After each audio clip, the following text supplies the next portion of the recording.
Hi, this is the incomparable Lance Moss from youtube.com/LanceMossTV, and you're watching The Wrestle Gamer on WGS-TV.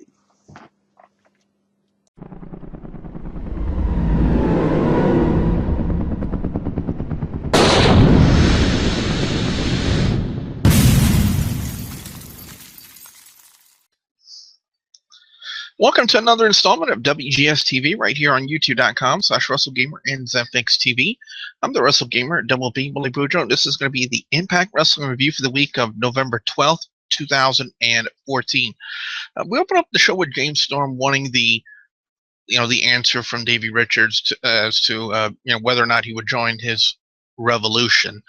And I was still saying at that point that I thought it would have been a huge mistake to break up the Wolves after they've been looking so hot, especially off the heels of the tag team title series. So, they even still played it up to the fact where Eddie Edwards was out there trying to give a response. David Richards says, you know what, I can talk for myself.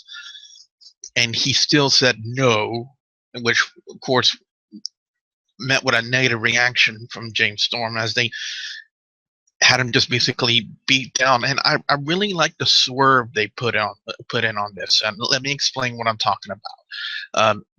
How many of you guys actually remembered that James Storm had the tag team title shot from the Feast or Fire briefcase?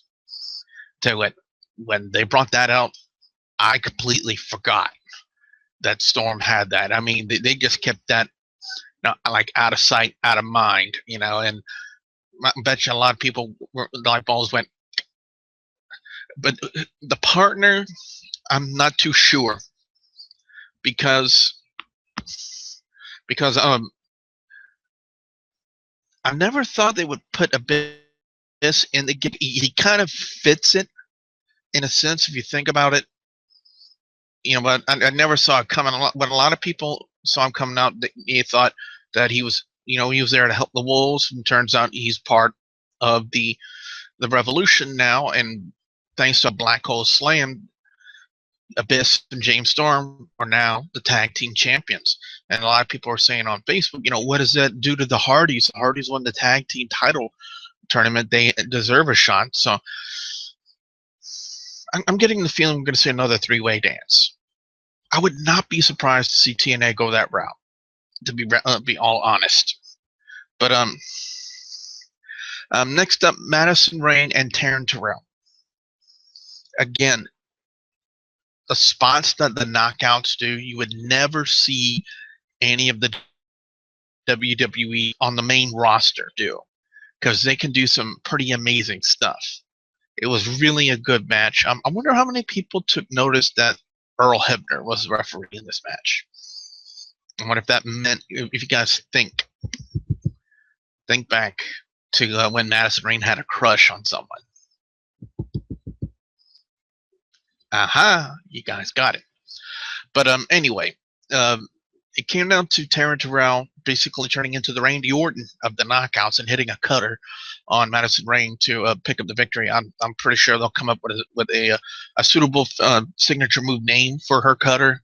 I'm not exactly sure as to what they'll peg it, but apparently they're gonna keep letting her use that as the finisher. So following that, it was just we had Kenny King calling out Chris Melendez, who had Mr. Anderson with them, basically just to kind of put over the heelish part of the angle. Have Kenny King just to kind of Mad Dog Melendez talking down and whatnot. And Melendez the typical face response. He said the people behind him, the people believed in him. Anderson believed in him, and then he would take Kenny King on any day. And then again, it's just typical heel stuff you would normally see out of anybody who's pulling off a heel gimmick in wrestling. Is the quick cheap shot on Mr. Anderson from Kenny King, and King took off towards the stage with a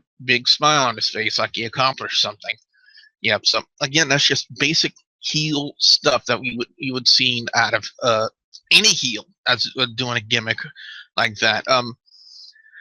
Following that, we had Knux, Crazy Steve, and Rebel taking on DJZ, Jessie Goddardz, and the Beautiful People in a 4-on-3 elimination type match. It was really, well, they really to do with these guys. I mean, Menagerie had a hell of a debut. I'll give them that.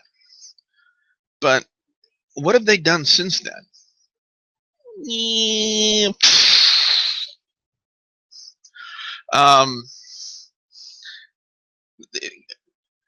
came down to Crazy Steve being the final member. It's basically their own little Survivor Series, if you think about it. It came down to Crazy Steve on his team and Velvet Sky and Jessie Goddardz on their team. And Velvet thought she had things well in hand with Crazy Steve until he lip-locked Velvet into a victory. I'm pretty sure every guy in America was going, damn. But and then Crazy Steve would hit a tornado DDT on Jessie Goddardz, and the Menagerie would pick up the win. Does this mean really anything in my mind? Not really.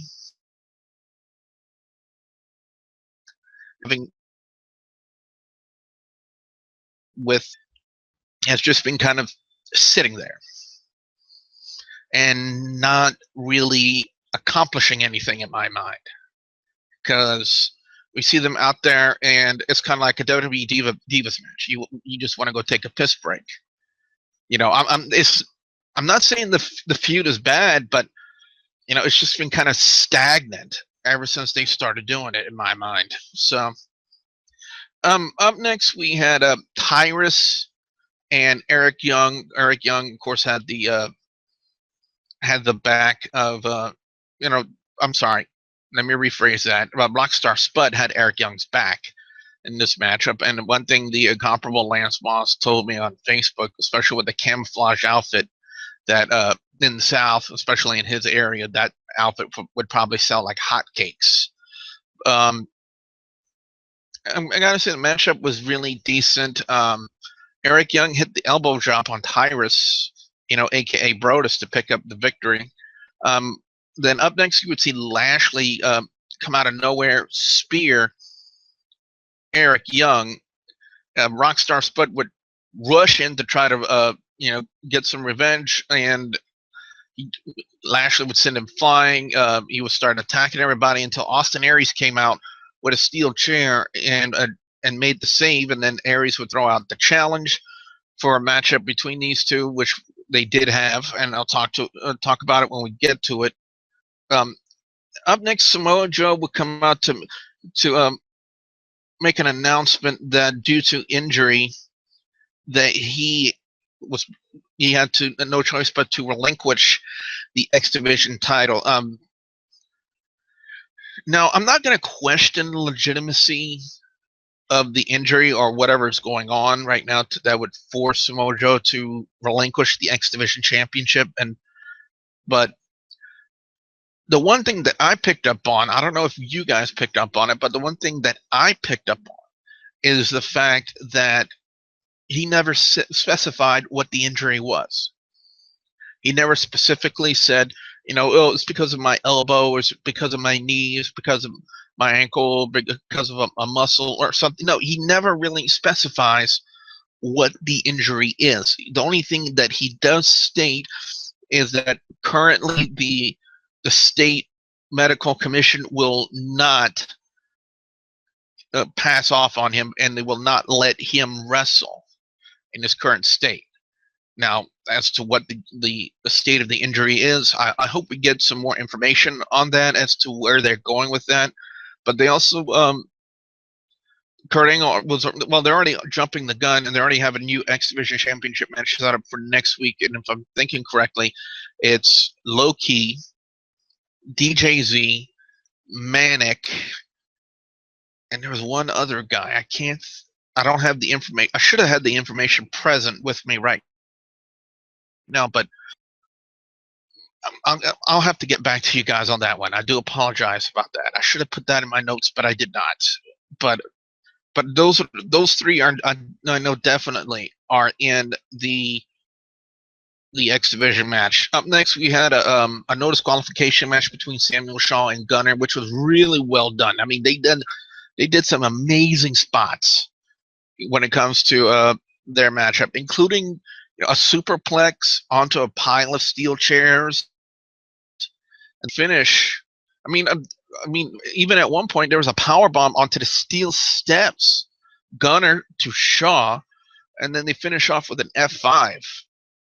Gunner hits an F5 finisher to pick up the victory.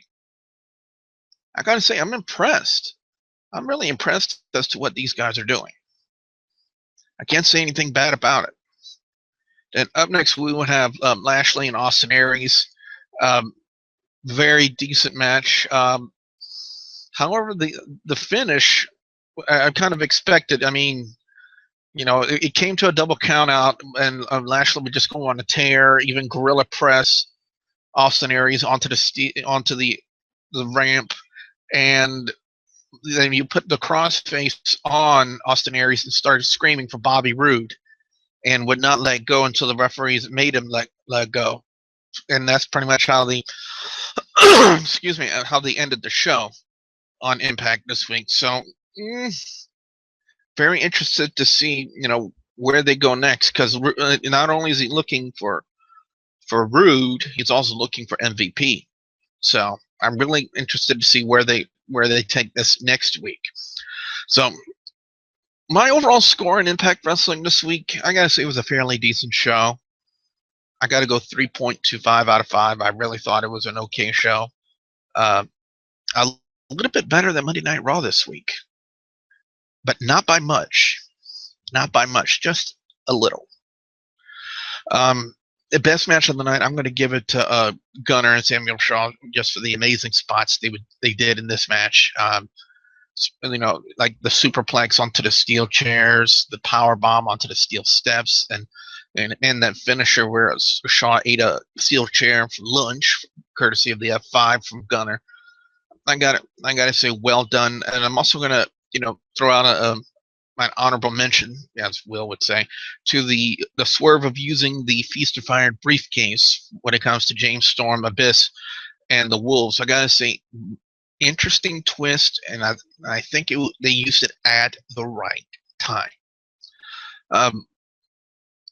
As far as I'm looking through my notes here to try to give you guys my thoughts on what I thought would be the worst segment of the night, or worst match of the night. And I really don't have one, to be honest. Everything, it was really a stellar show. You know, there was really nothing bad per se, but I just don't have a pick for worst match or worst segment, to be honest. You know, ever since they kept Dixie Carter off of TV, thank you, by the way. You know, it's been, excuse me, I'm having problems clearing my throat today. Ever since they kept Dixie Carter off TV, it's really been hard to pick a worst segment, because normally I would say anything to do with Dixie Carter is automatically worst segment of the night. But anyway, guys and gals, on that note, what I want to know now from you guys, yes, you guys watching this video right now, what are your thoughts on Impact Wrestling this week? What are your overall scores? What are your picks for best and worst match or segment of Impact Wrestling this week? I definitely want to know what you guys have to say. You should put your comments in the comments section below. Don't forget to like and favorite this video. Don't forget to follow me on the Facebook page, facebook.com/WGS-TV. And don't forget to please subscribe to youtube.com/WrestleGamer and youtube.com/ZFXTV Network if you haven't already. So with that being said, I'm the Wrestle Gamer, Double B Billy Boudreaux, saying thank you very much for watching.